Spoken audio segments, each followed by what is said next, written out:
ورحمة الله وبركاته.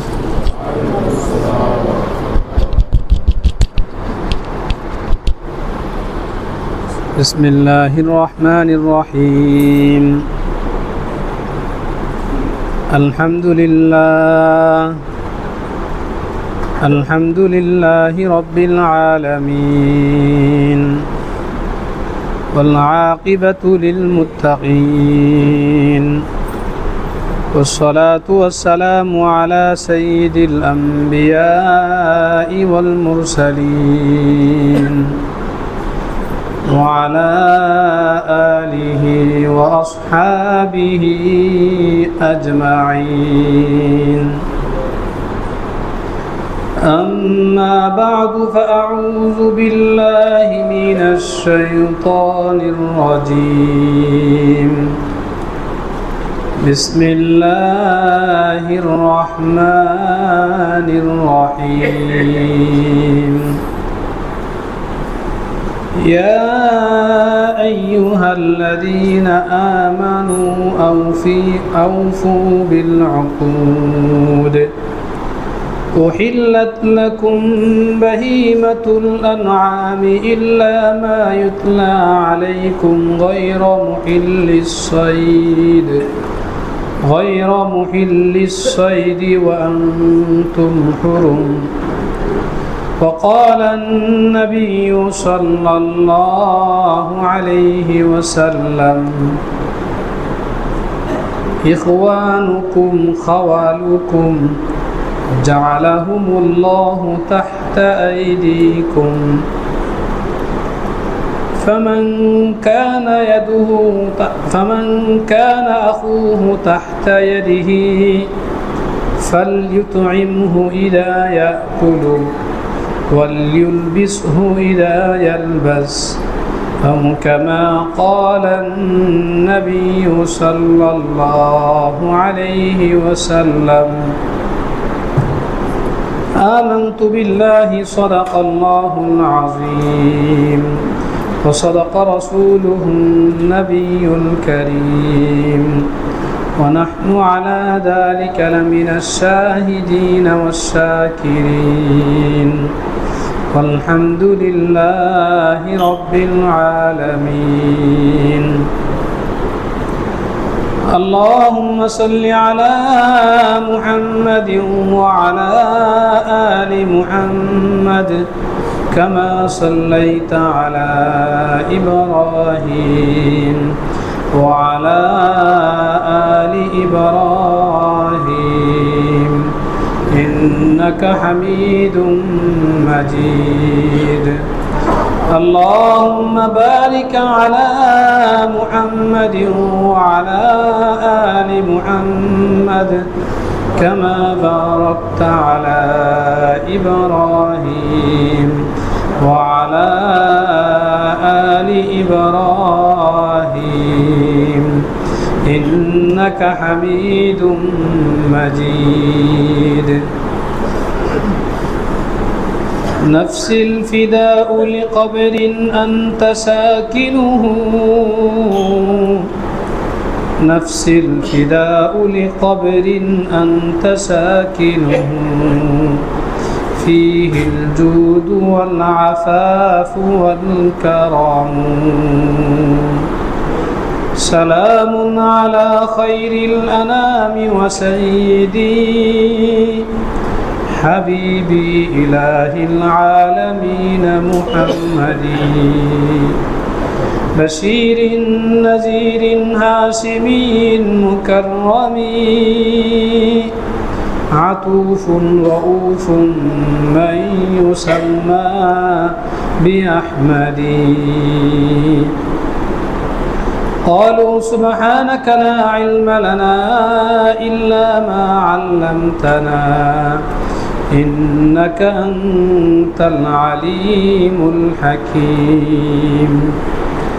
رب اشرح لي صدري ويسر لي أمري، واحلل عقدة من لساني يفقه قولي.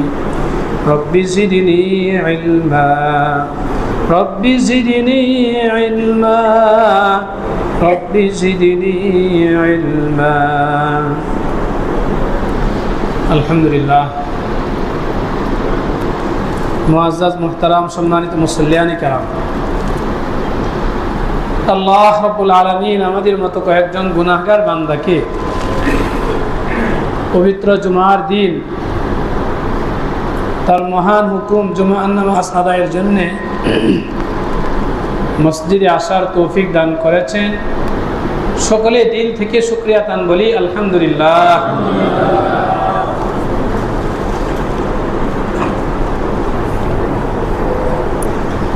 বিশ্বনবী জনাব রাসূলুল্লাহ সাল্লাল্লাহু আলাইহি ওয়াসাল্লাম বলেছেন,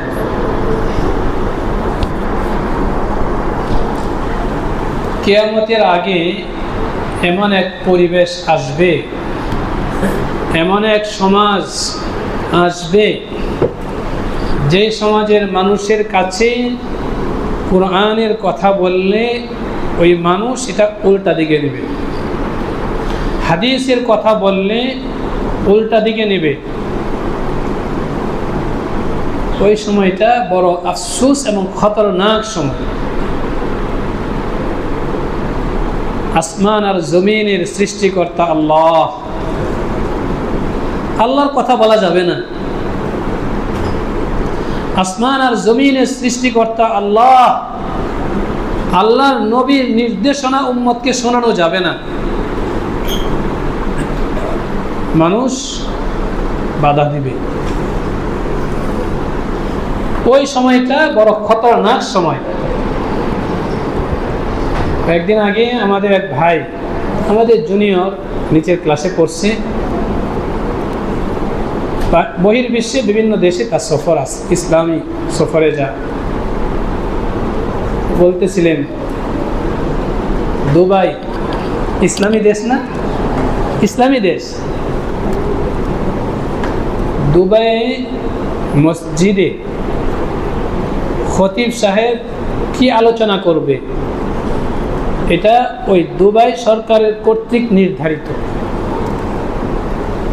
একটা শব্দ হেরফের করা যাবে না।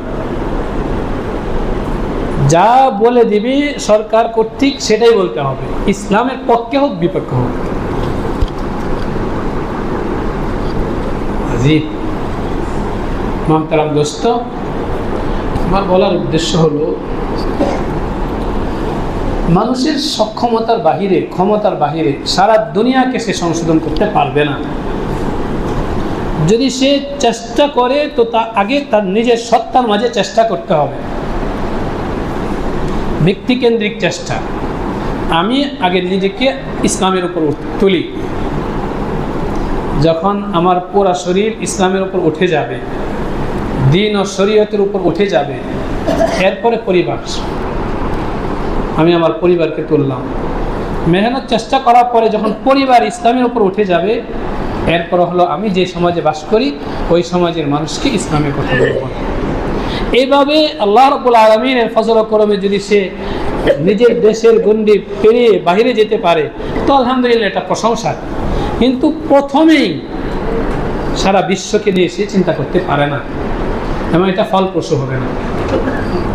এই কারণে বলা মুহতারাম দোস্ত, আমরা এখানে যারা নামাজ পড়ি, নবীনবাগ এলাকাবাসী, নবীনবাগ মসজিদে আল্লাহর যে সমস্ত বান্দারা, আমার প্রিয় ভাইয়েরা, আমরা প্রায় সময় আসি, বসি, আলোচনা শুনি।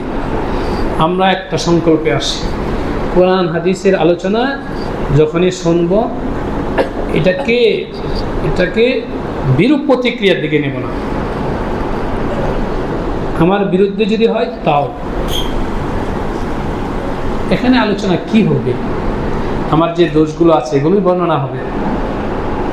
100 জন মানুষ, এর ভিতরে আজকে ফজরের তালিমে আমরা আলোচনা করেছি, দোষ নাই কার? আমাদের তো সবারই দোষ আছে, কম বেশি সবাই দোষী, সবারই দোষ আছে। যখন মসজিদে আমি আসব তখন কারো না কারো দোষ প্রকাশ পাবেই। এখন এই দোষটা যদি আরেকজন পাশের ভাই ধরিয়ে দে, ভাই আপনি এই কাজটা ঠিক করতেছেন, এই যে এখন যেন আমি উল্টা দিকে না যাই। তুমি বলার কে, আমি দোষ করছি তুমি বলার কে, এই প্রবণতা যেন না থাকে। পারবো না ভাই ইনশাআল্লাহ? এটা আমি আমাকেও বলতেছি, অনুরোধ করে বলতেছি, এর ব্যতিক্রম যেন মুহতারাম দোস্ত না হয়। দ্বীন ও শরীয়তের ব্যতিক্রম কোন একটা কাজ আচরণ আমার থেকে প্রকাশ পাইছে, আমার ভাই ধরিয়ে দিছে, আমি তাকে আমার মুহসিন মনে করব, একান্ত হিতৈষী মনে করব, হিতাকাঙ্ক্ষী মনে করব, আমার দোষটা ধরিয়ে দিয়েছে। এটা হলো ইসলামী মেজাজ, শরীয়ত এটা চা। কিন্তু উল্টাটা তুমি কে, এটা ইসলামী মেজাজ না। আমি মসজিদের ইমাম, মসজিদের খতিব, আমারও দোষ হতে পারে, আমারও দোষ হতে পারে। একজন ভাই ধরিয়ে দিল, বাস শুকরিয়া, জাযাকুমুল্লাহ, আপনি আমার দোষটা ধরিয়ে দিয়েছেন। ব্যতিক্রম যেন না হয়। এই ব্যতিক্রম হয়, এটা তো ওটাই হয়ে গেল। রসুল যেটা বলছেন, এক সময় এমন আসবে যে কোরআনের কথা বলা যাবে না, হাদিসের কথা বলা যাবে না, বললে মানুষ উল্টা দিকে নেবে। আমি তো উল্টা দিকেই নিলাম। আবসারুন নাস মান নাযারা ইলা উয়ুবিহি, বিচক্ষণ জ্ঞানী ওই ব্যক্তি যে নিজের দোষের দিকে নজর দেয়। আমি দেখলাম না পাশের ভাই ধরিয়ে দিল, আমি উল্টা দিকে এটা নেব না। আমরা চাই আমাদের এই সমাজটা, এই মসজিদের মুসল্লি যারা আছে, আমরা সবাই এই গুণের উপর আসব। আমার দোষ যদি কেউ ধরিয়ে দেয়, তাহলে আমি তাকে নিজের দোস্ত মনে করব, নিজের মুহসিন মনে করব, হিতাকাঙ্ক্ষী মনে করব। পারবো না ইনশাআল্লাহ? আল্লাহ রাব্বুল আলামিন আমাদেরকে তৌফিক দান করেন।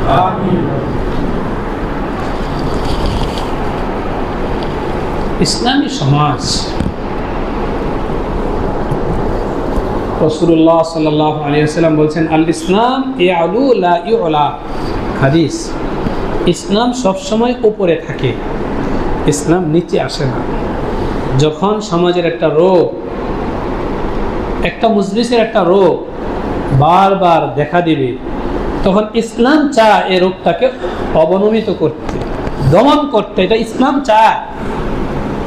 নিজে নিজে পারবো না, আরেকজন ভাই আমাকে ধরিয়ে দিল, আরেকজন ভাই সংশোধন করে দিল। এটা ইসলামের মেজাজ, ইসলামের তবিয়ত। আজকে আমাদের দেশও এমন হয়ে যাচ্ছে না, সব কথা বলা যায় না। হুজুরকে রাখা হয়েছে, উনি আল্লাহ আল্লাহ রাসূলের কথা বলবেন, অন্যদিকে যান কেন? এই প্রবণতা কোথাও কোথাও শোনা যায় না, তা হবে না। শুধু আল্লাহ আল্লাহ রাসূলের কথা, যে দোষটা আমাকে ধরিয়ে দিচ্ছে, ওই দোষটা এটা আল্লাহ রাসূলেরই কথা, আল্লাহরই কথা। এটা যদি না বলি, আজকে আপনারা তো পত্রপত্রিকা নিউজে দেখতেছেন দুবাইয়ের কি অবস্থা। কখনো কল্পনায় হয় যে এত বড় বন্যা হবে? বন্যার হতেই তো মরুভূমির দেশ, কত কিছু হচ্ছে। আল্লাহ রাব্বুল আলামিন দেখাই দিলেন, শোনো আমি সবই পাই, আমার ক্ষমতা সব জায়গায় আছে, তোমাদের শক্তি এটা আমার প্রদত্ত, আমি কিছু দেই, এটা তোমরা এই শক্তি তোমরা প্রদর্শন করো। কিন্তু ওয়াফাওকা কুল্লি জি ইলমিন আলিম, সব শক্তির উপরে আল্লাহ রাব্বুল আলামিনের শক্তি। আল্লাহ রাব্বুল আলামিন মরুভূমিকে কি করলেন? আল্লাহ রাব্বুল আলামিন আমাদের সবাইকে এর থেকে শিক্ষা নেওয়ার তৌফিক দান করেন, মেজাজের শরীয়তের উপর উঠে আসার তৌফিক দান করেন। আজকের জুমার বিষয়বস্তু একটি, এই একটা বিষয়ের উপর কিছু সময় আলোচনা করব, আমরা কিছু সিদ্ধান্ত নেব, আমরা কিছু নিয়ত করব, জীবন পরিবর্তনের জন্য নিজেকে প্রস্তুত করব। আল্লাহ রাব্বুল আলামিন আমাদেরকে তৌফিক দান করেন। এই মাসের আজকে কয় তারিখ? 26 তারিখ। কিছুদিন পরে 1 মে। আমাদের দেশে 1 মেকে কি মনে করা হয়? শ্রমিক দিবস। শ্রমিক দিবস আমাদের দেশের সরকার নির্ধারণ করছে। আমি একজন মুসলমান হিসেবে আমার করণীয় কি? সরকার তো নির্ধারণ করেছেন, আমার করণীয় কি? এটা কি ইসলাম সমর্থন করে নাকি সমর্থন করে না? সমর্থন করলে আমার কি দৃষ্টিভঙ্গি হওয়া উচিত? এই বিষয়টা নিয়ে কিছু সময় আলোচনা করব। আলহামদুলিল্লাহ,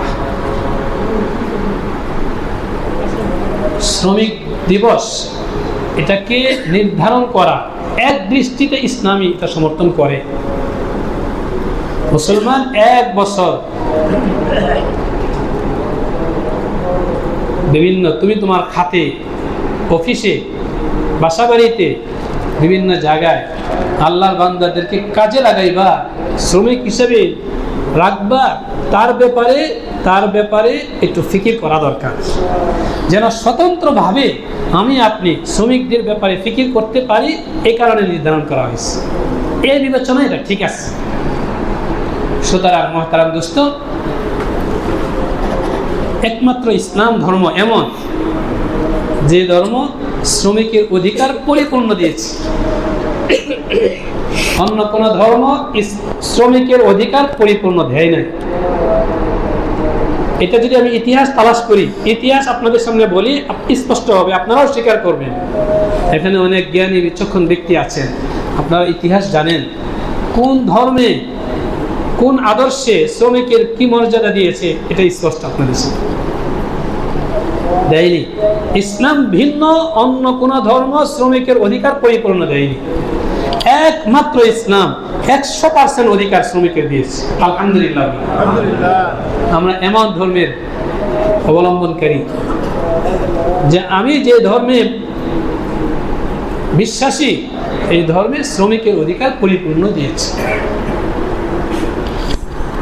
ইসলাম ধর্ম, কোরআনে কারীমের একটি আয়াত আমি আপনাদের সামনে তেলাওয়াত করেছি। আল্লাহ রাব্বুল আলামিন বলেন, ইয়া আইয়ুহাল্লাযীনা আমানু আউফু বিল উকুদ। হে আমার আশিক বান্দারা, যারা বিশ্বাসী বান্দা তোমাদেরকে বলতেছি, যারা বিশ্বাসী না তাদের ক্ষেত্রে আমার এই নির্দেশ না, কারণ তারা মানবে না, মানলেও কিছু আসে যায় না। আমাতে বিশ্বাসী যে, আল্লাহতে বিশ্বাসী যে, তাকে আল্লাহ বলতেছেন তুমি আউফু বিল উকুদ, সব হক আদায় করো। হক আদায় করতে হবে, আমার উপর যার হক আছে আদায় করতে হবে, এটা ইসলামী নির্দেশ।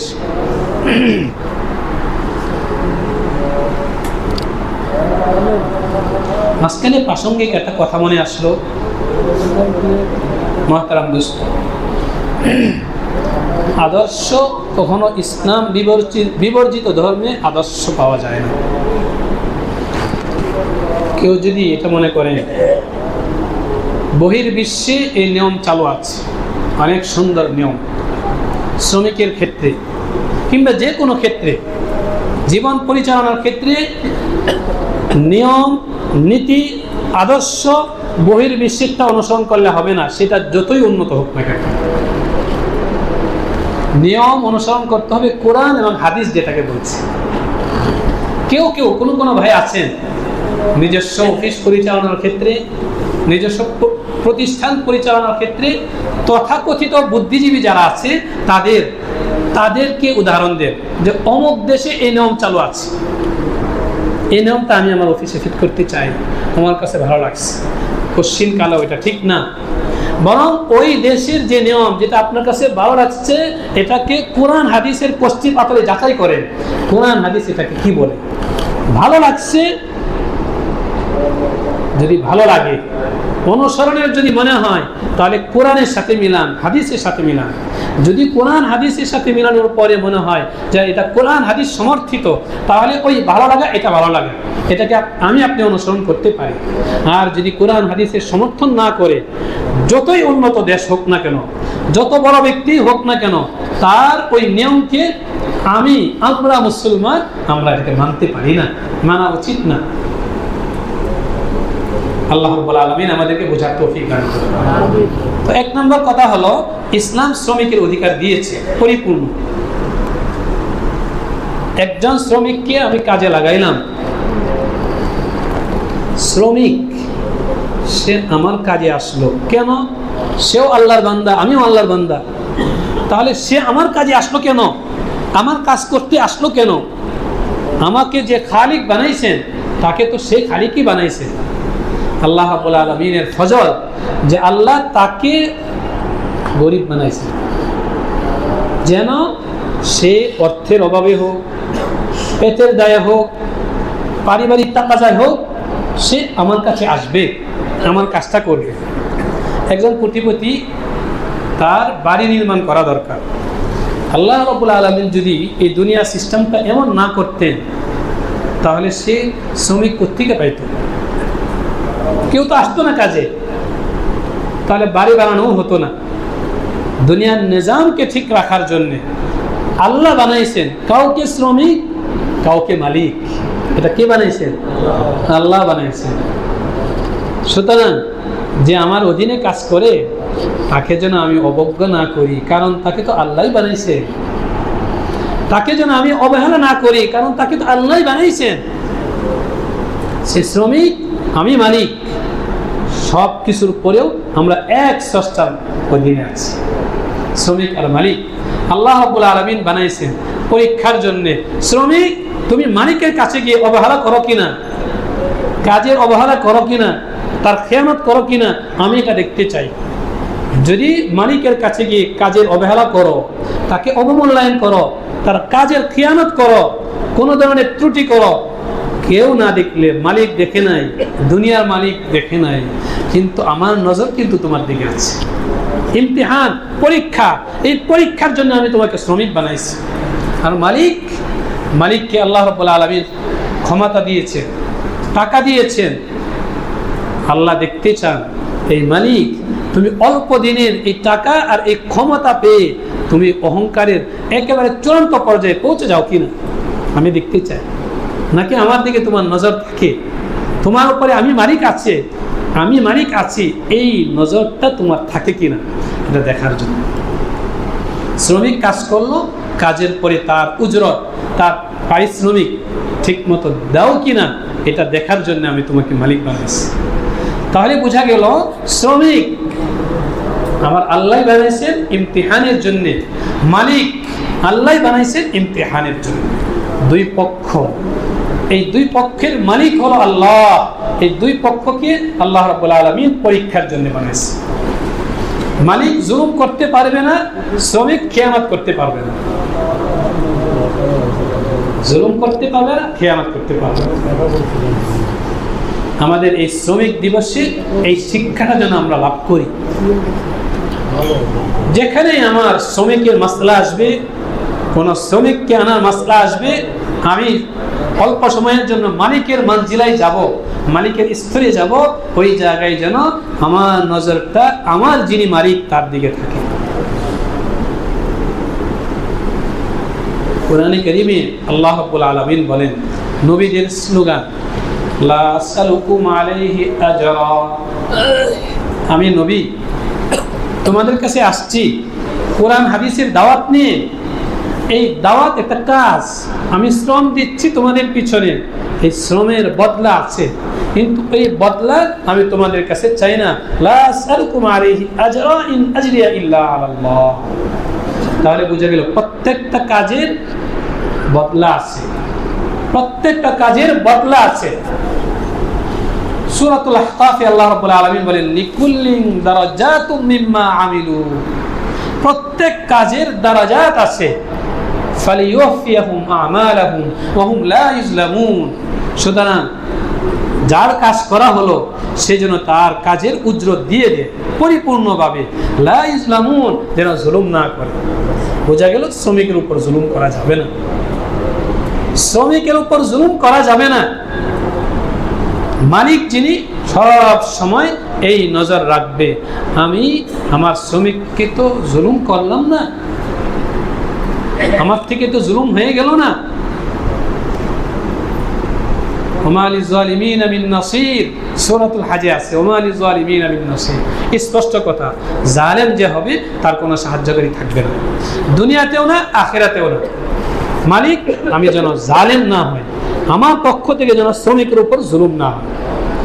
সূরা ইব্রাহিম আল্লাহ রাব্বুল আলামিন বলেন, ওয়ালা তাহসাবান্নাল্লাহা গাফিলান আম্মা ইয়ামালু যালিমুন, যারা জালেম, যারা জুলুম করে, এরা যেন মনে না করে আল্লাহর নজর তার দিকে নাই।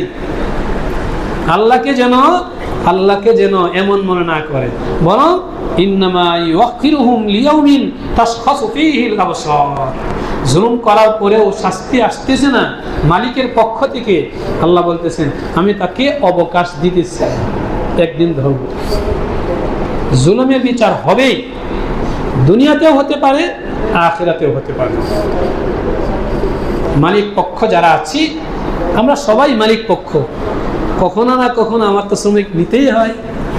কথার কথা, আমি যখন রাস্তায় বের হব, এক জায়গায় যাওয়ার প্রয়োজন, আমার বাসে উঠতে হবে না, রিক্সায় উঠতে হবে না? তাহলে আমি রিক্সায় উঠলাম, আমি মালিক, ওই রিক্সাওয়ালা শ্রমিক। বাসে উঠলাম, আমি মালিক, রিক্সাওয়ালা শ্রমিক। আমার উজরত সে নেবে। সুতরাং বাসে ওঠার পরে ভাড়া 10 টাকা, 5 টাকা দিয়ে ধমক দিয়ে চলে আসলাম, আল্লাহ রাব্বুল আলামিন দেখতেছেন। রিক্সা চালককে 20 টাকা ভাড়া, 5 টাকা দিয়ে ধমক দিয়ে চলে আসলাম, আল্লাহ দেখতেছেন, শ্রমিক। সুতরাং এই অর্থে আমরা সবাই মালিক, আবার আমরা সবাই কি শ্রমিক।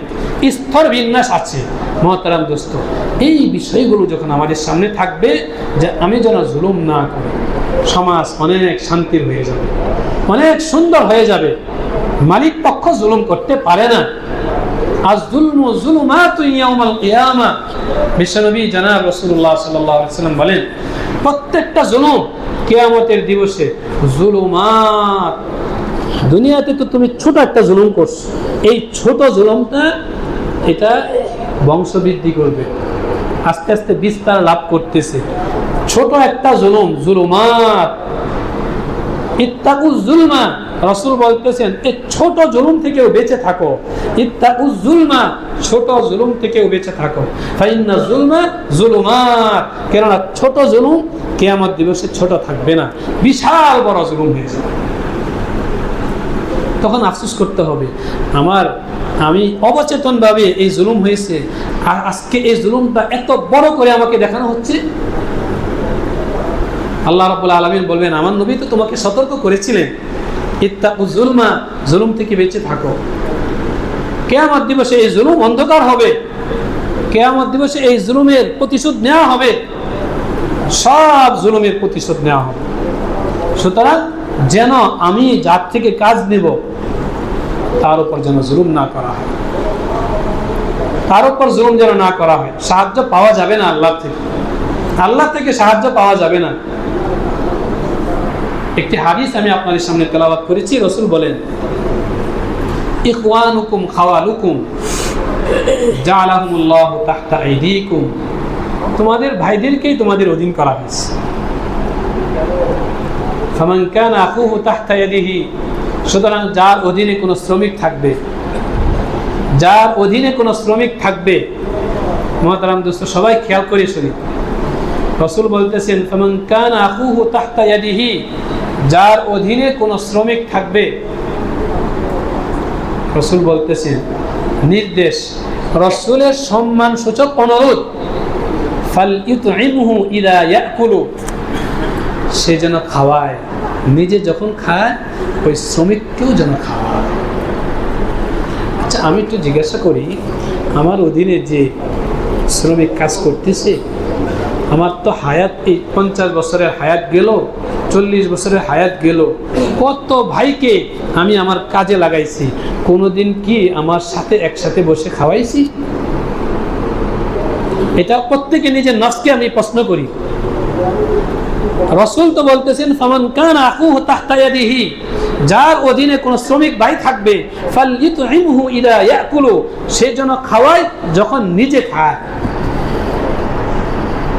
এটা হলো আমার নবী বলতেছেন আমাকে, আমি উম্মত, আমাকে নবী বলতেছেন তুমি যখন খাবে তোমার শ্রমিক ভাইকেও তোমার সাথে বসে খাওয়াবে। আমি কি খাওয়াইলাম? যদি না খাওয়াই, মুহতারাম দোস্ত, জিজ্ঞাসা করার পরে যদি আমার নফস এটা বলে না আমি শ্রমিককে আমার সাথে বসে খাওয়াইনি, এমন হয়নি কোনোদিন, তাহলে আমি আপনাদের কাছে অনুরোধ রাখবো, করজোরে অনুরোধ রাখবো, আজকে আমরা সংকল্প করি ইনশাআল্লাহ, সামনে যদি কোনোদিন আমার কোনো কাজে কাউকে ব্যবহার করতে হয়, তাহলে খাবারের সময় হলে একসাথে বসে তার সাথে আমি খাবো। পারবো ইনশাআল্লাহ ভাই? হ্যাঁ, এটা এমন হতে পারে, সব সময় সম্ভব না, কিন্তু এমন যেন না হয় জীবনে একবারও খাওয়াইলাম না। সবসময় সম্ভব না হতে পারে, হতে পারে কর্মব্যস্ত মানুষ, বিভিন্ন অবস্থায় থাকি, কিন্তু রাসূলের হাদিসের উপর জীবনে একবারও আমল হলো না, এমন যেন দুস্থ না হয়। টার্গেট করে সিদ্ধান্ত নিয়ে এই শ্রমিক দিবস থেকে শিক্ষা নিয়ে আজকে আমরা এই মজলিসে সংকল্প করি, ইনশাআল্লাহ আমি এমন একদিন করব যে আমার শ্রমিক যারা থাকবে সবাইকে নিয়ে এক দস্তরখানে আমি খাবো। পারবো ইনশাআল্লাহ ভাই? এটা এই নির্দেশ আমাকেই দেওয়া হয়েছে, ও মুসলিমকে দেওয়া হয়নি, মুসলমানকে বলা হচ্ছে। সুতরাং মুসলমান তুমি আমি আমরা যদি রাসূলুল্লাহ এই নির্দেশকে না বুঝি, এই নির্দেশকে আমলে না আনি, কে আনবে? এই ইসলামকে বিশ্বাস কে করবে? ইসলামের উপর আমল কে করবে? ইসলামকে এত সস্তা? সুতরাং সংকল্প করতে পারি ভাই ইনশাআল্লাহ। শ্রমিককে একসাথে বসে খাওয়া, যদি সম্ভব হয় সবসময় খাওয়াই, আল্লাহ পছন্দ করেন, আমার নবী বলছেন সবসময় খাওয়া। সম্ভব যদি না হয় সবসময় খাওয়ানো, কিন্তু এই মন মানসিকতা যেন থাকে একবার হলেও ইনশাআল্লাহ খাওয়া। আজকে আমাদের সমাজের চিত্র তো উল্টা। আমার একটা মর্যাদা আছে না, শ্রমিকের সাথে আমি কিভাবে খাই, এই এই এই মেজাজ আছে কিনা? ওই আমি একটু আগে যে কথা বলছিলাম যে আমার আদর্শ হবে কোরআন হাদিস, বিজাতীয় সংস্কৃতি সভ্যতা আমার আদর্শ হতে পারে না। আমি বহির্বিশ্বে সফর করছি, বিভিন্ন জায়গা গেছি, তাদেরকে দেখছি, আমার কাছে এটা ভালো লাগছে, এখন আমি শ্রমিককে পৃথক করে দিলাম।